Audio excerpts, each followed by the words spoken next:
Good morning dear students, मैं धर्म सिंह मीणा आपके अपने यूट्यूब चैनल डीएसएम क्लासेस पे आपका स्वागत करता हूं। थर्मोडायनेमिक्स में अपन ने प्रोसेसेस के बारे में स्टडी कर लिया था और आज अपन बात करेंगे वर्क कैलकुलेशन के बारे में कि वर्क जो है उसको अपन कैसे कैलकुलेट करते हैं। तो चलो स्टार्ट करते हैं, वर्क के बारे में बात करते हैं आज।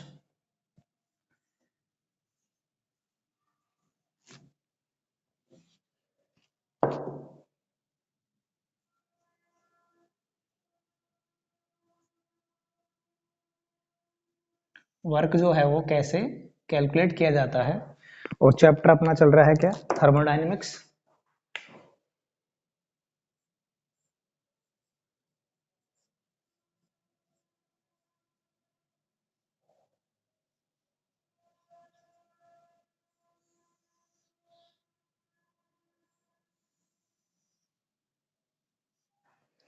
ठीक है, तो वर्क कैलकुलेशन के लिए मैं एक डायग्राम बना रहा हूं और उससे अपन जो है वर्क का कैलकुलेशन के बारे में बात करेंगे।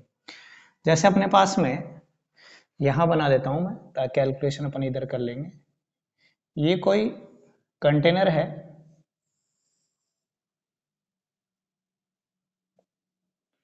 और इसमें ये पिस्टन लगा हुआ है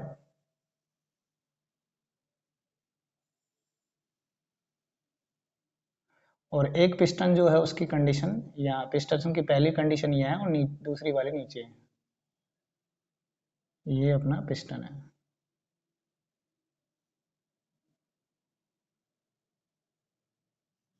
ठीक है, और यहां से जो प्रेशर लग रहा है वो पी एक्सटर्नल है। ये जो प्रेशर लग रहा है ये पी एक्सटर्नल है। एक्चुअल में ये जो प्रेशर है वो क्या है, पी एक्सटर्नल है। और ये जो है अपन ने इसमें फिल कर रखी है आइडियल गैस।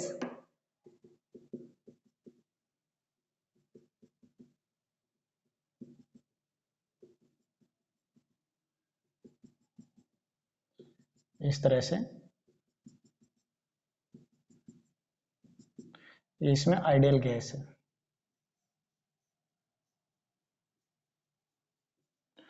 अब इस आइडियल गैस में जो डिस्प्लेसमेंट हो रहा है वो ये हो रहा है, इसे हम मान लेते हैं x। इसको अपन मानते हैं x। यह जो है ये वाला जो वॉल्यूम है इसे हम मान लेंगे v2, यानी v फाइनल मान सकते हैं हम इसको। और एक ये वाला वॉल्यूम है, ठीक है, तो इसको आप v2 मान लो और इसको v1 मान लेते हैं। ठीक है, अब और ये जो एरिया है यहां का, ये अपना क्रॉस सेक्शनल एरिया हो गया। ये हो गया क्रॉस सेक्शनल एरिया। अब वर्क जो है उसको अपन कैसे डिफाइन करते हैं ये आपको पता होना चाहिए। तो स्टूडेंट्स, हम वर्क के बारे में यदि बात करें तो वर्क लिखा जाता है, वर्क बराबर होता है force into displacement. Force into displacement.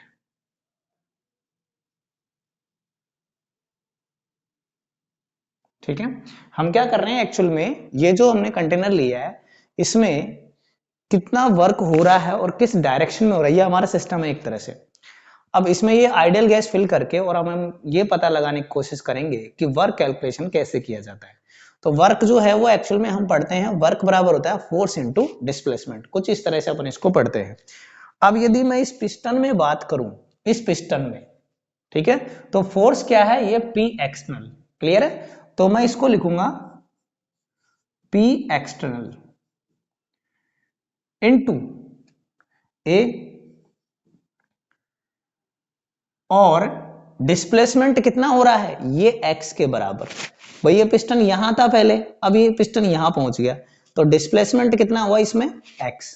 तो मैं इसे लिख रहा हूं x। तो ये हो गया आपका डिस्प्लेसमेंट। अब मैं इन दोनों को एक साथ ले रहा हूं तो मैं इसको ऐसे लिख सकता हूं P एक्सटर्नल, ठीक है, इंटू ax, इंटू ax। इस तरह से मैं इसको लिख सकता हूं। अब देखो ये जो ax है, ये ax देखिए ये A क्रॉस सेक्शनल एरिया और ये A, तो ये एक तरह से V2 और V1 यानी डेल्टा V जो है इसे मानेंगे अपन डिस्प्लेसमेंट जो है। तो मैं इसे लिख सकता हूं, इसको आप ऐसे लिख लो इस तरह से। तो work equal to P external into delta V, ठीक है। और ये जो डेल्टा V है ये क्या है, डेल्टा V आप मानोगे डेल्टा V होगा V2 माइनस V1 और इसे हम बोलेंगे PV वर्क, इसको हम क्या बोलेंगे, PV वर्क बोलेंगे। क्लियर है। अब ये PV वर्क में यहां पर ये वर्क नेगेटिव आएगा या पॉजिटिव आएगा वो यहां से डिपेंड होगा, ठीक है ना। यहां से समझते हैं हम। देखो क्या होता है, दो तरह का वर्क होगा। पहला वर्क होगा एक्सपांशन वर्क,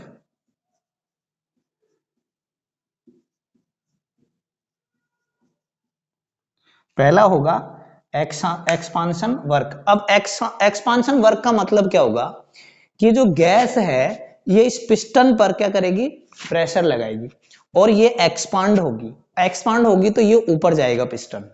क्लियर है। तो प्रेशर जो है वो इधर से इधर लग रहा है, इसका मतलब वर्क कौन कर रहा है, सिस्टम कर रहा है। तो हम इसको लिखेंगे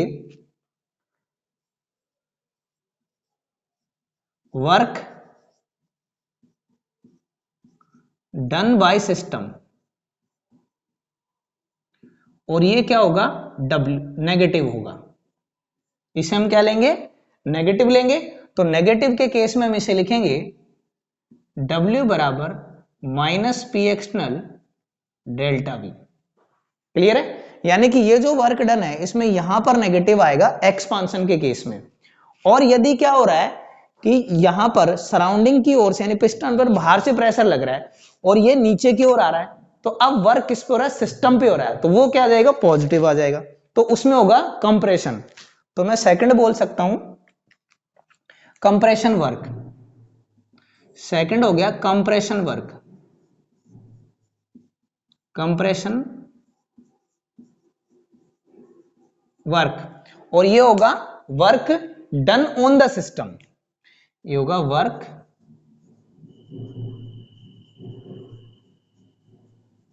डन ऑन द सिस्टम। और ये क्या आएगा, पॉजिटिव आएगा। पॉजिटिव आएगा तो मैं इसको ऐसे लिखूंगा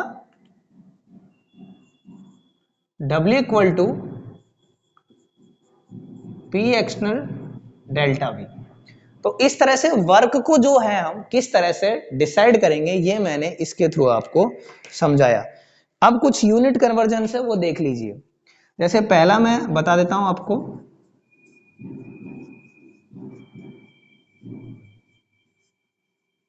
यूनिट कन्वर्जेंस में आपको पहला तो ये ध्यान रखना है कि 1 कैलोरी इक्वल टू होता है 4.18 जूल, जिसे हम लिख सकते हैं 4.2 जूल।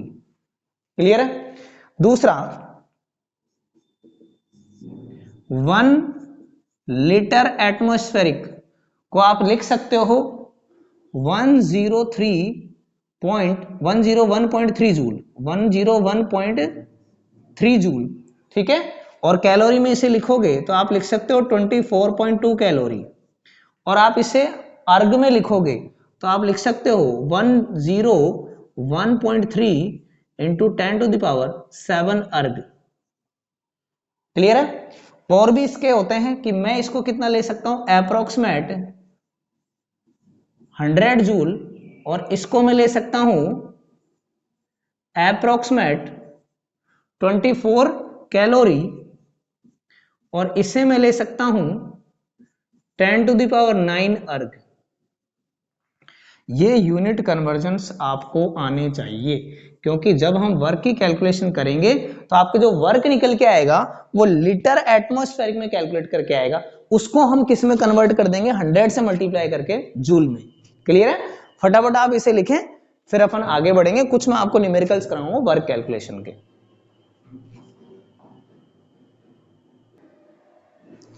इसमें अपन एक न्यूमेरिकल करते हैं।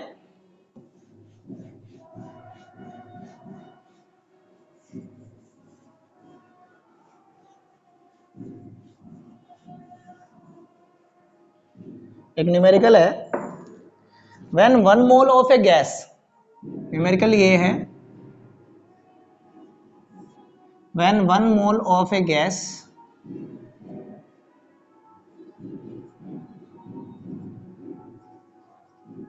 expands from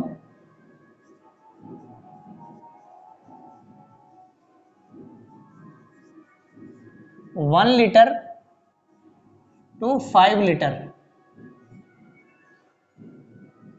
at constant pressure या atmospheric pressure, at constant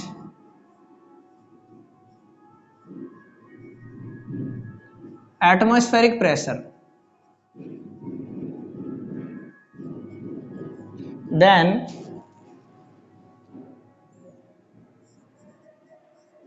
calculate work done. तो अपन को इसमें वर्क डन कैलकुलेट करना है। तो अब इसमें पहले तो आपको ये पता लगाना होगा कि प्रेशर वगैरह कितना है। तो यहां पर प्रेशर जो है पी एक्सटर्नल है ना 1 एटमॉस्फेरिक, क्लियर है। डेल्टा वी की वैल्यू क्या है, डेल्टा वी है V2 माइनस V1, और ये कितना आ रहा है V2 माइनस V1 चेक करो, V2 कितना है 5, V1 कितना है 1, तो कितना हो गया 4 लीटर, क्लियर है। और दूसरी बात, अब इसमें ये पूछ रहा है कि वर्क डन जो वो कितना होगा, ठीक है। तो हम क्या करेंगे, वर्क डन का फॉर्मूला लगाएंगे, वर्क डन इक्वल टू, अब देखिए 1 मोल ऑफ गैस एक्सपांड हो रही है, गैस एक्सपांड हो रही है, इसका मतलब सिस्टम वर्क कर रहा है, इसका मतलब नेगेटिव आएगा ये। तो minus P external delta V, तो पी एक्सटर्नल कितना है 1 इंटू 4, तो कितना आ गया माइनस का 4 लीटर एटमॉस्फेरिक। अब ये लीटर एटमॉस्फेरिक में आ रहा है, हमको इसको जूल में कन्वर्ट करना है, तो हम क्या करेंगे -4 इंटू 100 जूल, मतलब -400 जूल वर्क डन हुआ। और ये वर्क डन जो है वो किसने किया, सिस्टम ने किया। क्या आपको ये न्यूमेरिकल समझ में आ गया? आप फटाफट इसे लिखें, फिर अपन अगला न्यूमेरिकल करेंगे।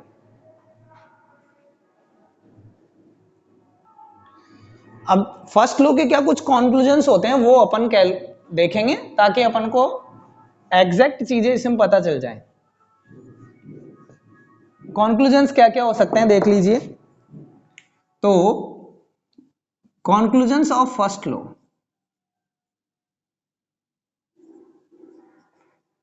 कॉन्क्लूजन्स ऑफ फ्लोट यानी first law of thermodynamics.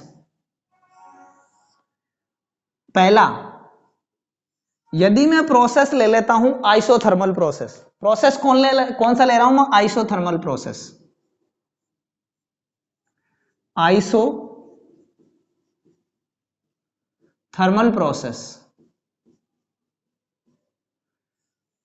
Isothermal process में यदि आप देखोगे तो मैं ये जो फर्स्ट लॉ ऑफ थर्मोडायनेमिक्स है अपना क्या है, delta U equal to Q plus W। और आइसोथर्मल का मतलब क्या हो गया, जो हीट का जो चेंज होगा, टेम्परेचर का जो चेंज होगा वो क्या होगा, 0 होगा। इसका मतलब डेल्टा T क्या आ जाएगा, 0 आ जाएगा, क्लियर है। और डेल्टा T 0 आ जाएगा, इसका मतलब डेल्टा U की वैल्यू क्या आ जाएगी, 0 आ जाएगी, क्लियर है। अब इसका मतलब मैं ऐसे रख सकता हूं कि डेल्टा U बराबर Q प्लस W में डेल्टा U क्या हो गया 0, तो Q प्लस W, तो Q बराबर क्या आ गया -W।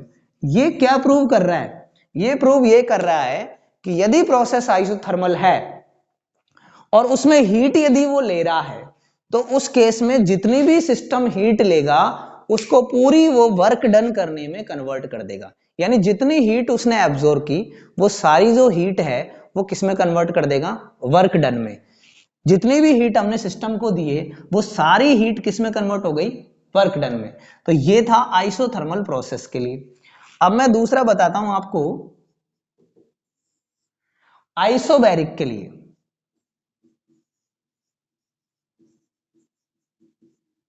Isobaric process, isobaric process में क्या हो रहा है? आइसोबैरिक प्रोसेस में डेल्टा पी की वैल्यू 0, यानी कि पी हो रहा है कांस्टेंट।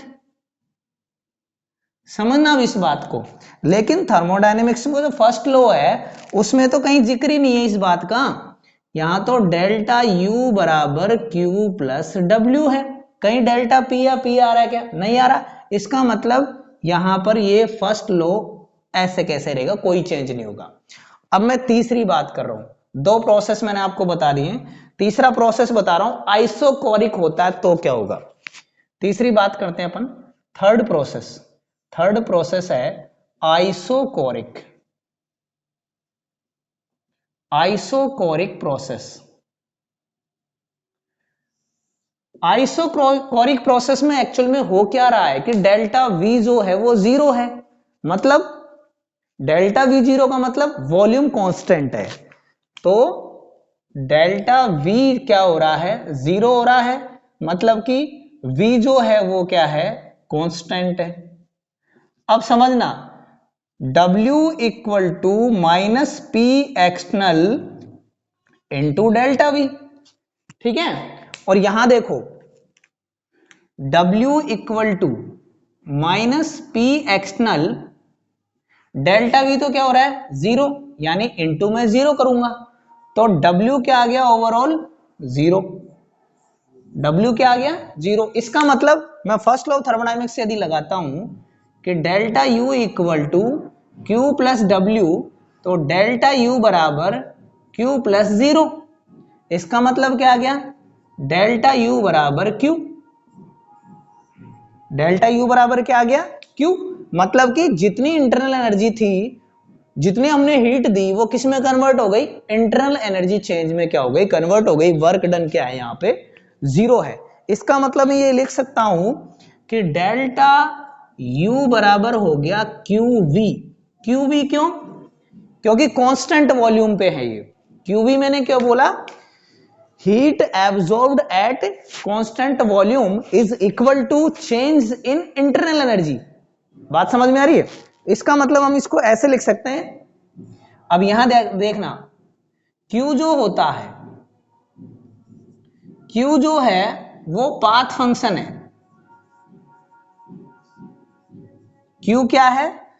पाथ फंक्शन है। लेकिन QV जो है स्टेट फंक्शन है।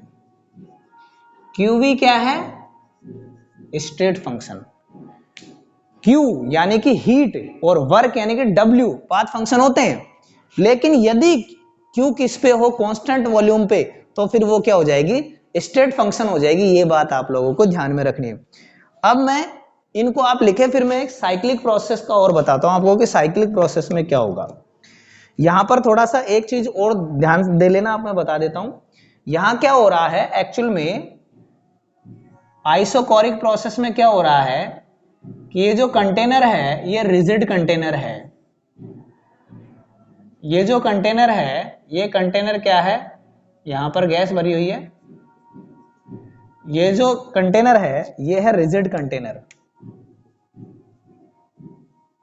रिजिड कंटेनर, क्लियर है?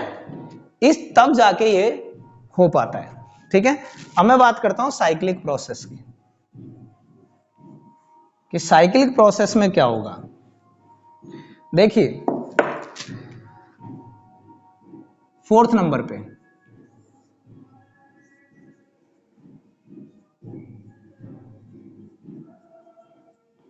साइक्लिक प्रोसेस में क्या हो रहा है कि डेल्टा U, यानी सारे स्टेट फंक्शंस क्या होते हैं? 0 होते हैं।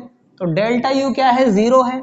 तो delta U equal to Q plus W, तो ये 0 हो गया तो Q प्लस डब्ल्यू, यानी कि Q बराबर माइनस डब्ल्यू। मतलब कि जितनी हीट ली वो किस में कन्वर्ट हो जाएगी?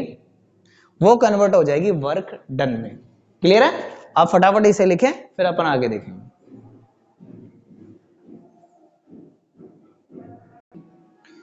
अब अपन देखते हैं एडियाबेटिक के लिए या आइसोलेटेड के लिए। प्रोसेस है अपना एडियाबेटिक और आइसोलेटेड।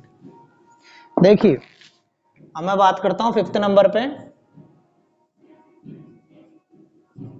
एडियाबेटिक और आइसोलेटेड। आप एडियाबेटिक किसको कंसिडर करोगे? आइसोलेटेड को कन्वर्ट करोगे। तो इसमें क्या होगा, ये क्या होता है, आइसोथर्मल होता है। इसका मतलब ये हुआ यहां पर Q जो होगा वो 0 होगा एडियाबेटिक में। क्लियर है, जानते हैं अपन, क्योंकि आइसोलेटेड वॉल्स होती है, ठीक है ना, आइडियाबेटिक उसकी वॉल्स होती है। इसका मतलब delta U equal to Q plus W में delta U equal to 0 plus W, मतलब डेल्टा U इक्वल टू क्या हो गया, W। और मैं इस W को लिख सकता हूं W एडियाबेटिक। क्लियर है, इसका मतलब इंटरनल एनर्जी में जो चेंज हो रहा है वो W एडियाबेटिक के बराबर हो रहा है। आगे बात समझ में? तो अब यहां पर वही बात ध्यान में रखनी है कि W तो क्या होता है, पाथ फंक्शन। W तो क्या है, पाथ फंक्शन है। लेकिन ये W adiabatic, W at adiabatic state function है, ये है स्टेट फंक्शन। ये बात आप लोगों को ध्यान में रखनी है। तो आज के लेक्चर में अपन इतना ही रखेंगे, बाकी कल पढ़ाएंगे। तब तक के लिए थैंक यू।